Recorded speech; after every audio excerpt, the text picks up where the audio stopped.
अस्सलाम वालेकुम दोस्तों। मैं मोहम्मद इकरामुल्लाह। आज हम बात करेंगे कि आप अपनी जो है ना एप्लीकेशन कैसे स्ट्रॉन्ग कर सकते हैं सीएससी स्कॉलरशिप के हवाले से मैं आपको बताऊंगा। तो इसमें दो चीज़ें हैं। एक तो वो लोग जिनके पास एक्सेप्टेंस लेटर है और दूसरा जिनके पास एक्सेप्टेंस लेटर नहीं है। तो एक्सेप्टेंस लेटर जिनके पास है पहले उनके बारे में बात करेंगे कि वो क्या करें अपनी एप्लीकेशन स्ट्रॉन्ग करने के लिए, और जिनके पास नहीं है उनके बारे में बाद में बताऊंगा नेक्स्ट वीडियो में। तो पहले हम बात करते हैं, क्योंकि देखें सीएससी का रूल है कि आप 3 यूनिवर्सिटी में अप्लाई कर सकते हैं।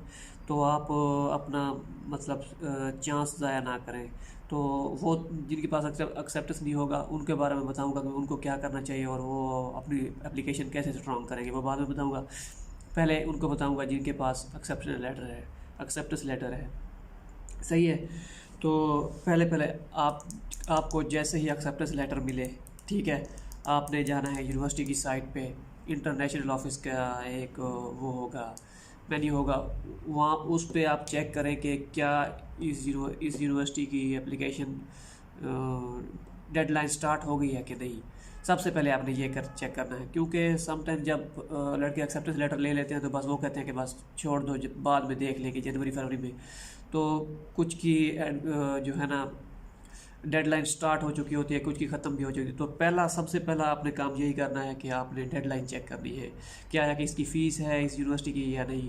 क्योंकि एंड टाइम पे कोई फ़ीस पे नहीं करने वाला होता तो आपको मुश्किल होती है। चलो, अगर आपको पहले पता चल जाए तो आप ट्राई करते हैं दोस्तों से रब्ता वगैरह, हर चीज़ इस तरह का जो भी हो। तो सबसे पहले आपने चेक करना है डेडलाइन, ठीक है। उसके बाद उसके बाद आपने डायरेक्ट ही प्रोफेसर को ईमेल करना है जैसे ही वो एक्सेप्टेंस दे दे कि सर आप मुझे अपनी वीचैट आईडी दे दें। ठीक है, sir can you give me your WeChat ID for fast contact.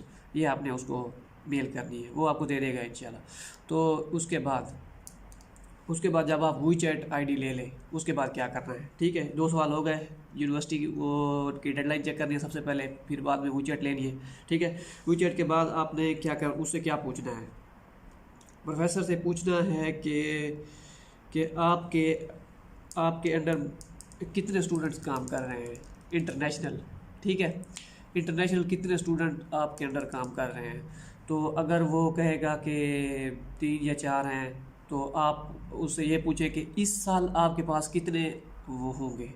तो वो कहेगा 2 या 3 या 1 में भी। तो अगर 2 या 3 कहे तो आप कहें कि सर कि आप अपनी मेरी एप्लीकेशन स्ट्रॉन्ग बनाइएगा। जब मैं एप्लीकेशन सेंड करूँगा या अप्लाई करूँगा, जैसा भी आपको ईजी लगे, तो आपने मेरी एप्लीकेशन को है स्ट्रॉन्ग करना है और मेरी एप्लीकेशन एक्सेप्ट करनी है। क्योंकि मैं आपके अंडर काम करना चाहता हूँ, आपके सुपरविजन के अंडर।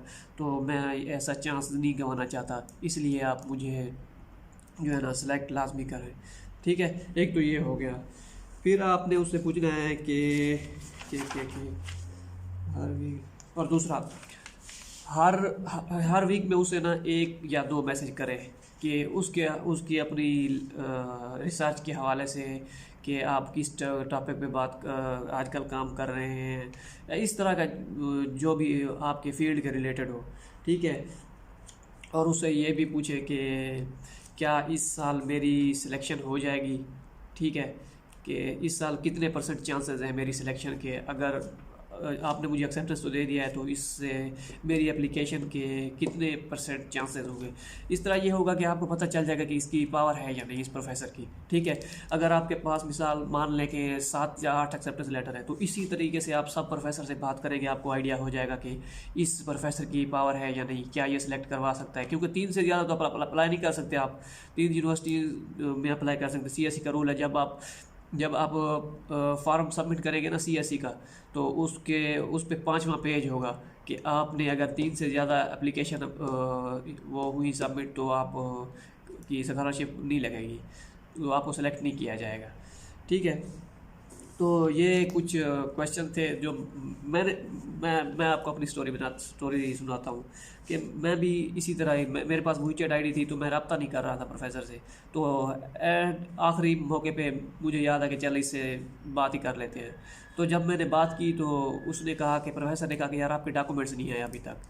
तो ये तकरीबन एंड ही था एप्लीकेशन का, डेडलाइन एंड होने वाली थी। तो मैंने कहा वेट करें। मैंने दस्ती फार्म जो है ना फिल किया और इसको सेंड कर दिया। मैंने कहा कि ये कुछ दिनों में आपके पास पहुंच जाएगा। तो मतलब कहने का ये है कि अगर इनसे हम कांटेक्ट में रहें तो ये बताते भी रहते हैं शायद, ठीक है।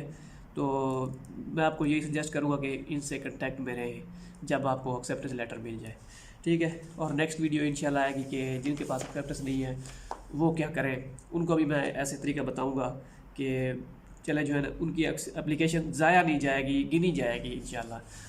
तो दुआ में याद रखिएगा। अल्लाह आपका हामी नासिर।